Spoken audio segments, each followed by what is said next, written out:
வணக்கம். நான் சத்யவர்ஷா. இந்திய அரசியலமைப்பு ஆலோசகராக பணியாற்றி வருகின்றேன்.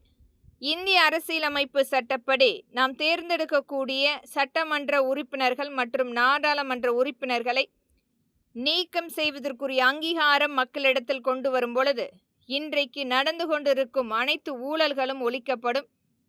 ஒவ்வொரு தொகுதி ரீதியாக தேர்ந்தெடுக்கக்கூடிய எம்எல்ஏ வேலை செய்யாமல் இருந்தால் முழுமையாக மக்கள் அவரை நிராகரித்து வேறொரு நபரை தேர்ந்தெடுப்பதற்குரிய அங்கீகாரம் கொண்டு வரும் பொழுது ஒரு மிகப்பெரிய மாற்றத்துக்குரிய அரசியல் அமைப்பாக மாற்றப்படும். இதை முழுமையாக பரிசீலனை செய்ய வேண்டும்.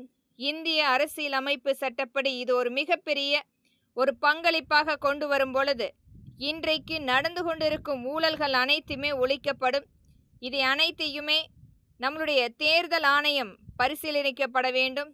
இன்றைக்கும் 5 ஆண்டுகளுக்கு ஒரு முறை மட்டுமே தொகுதி ரீதியாக வந்து ஒரு மிகப்பெரிய அளவில் பங்களிப்பு கொடுத்து கொண்டிருப்பவர்களுக்கும் பரிசு பொருளை காண்பித்து ஓட்டை வாங்க நினைப்பவர்களுக்கும் ஒரு மிகப்பெரிய பதிவாக இருக்கும்.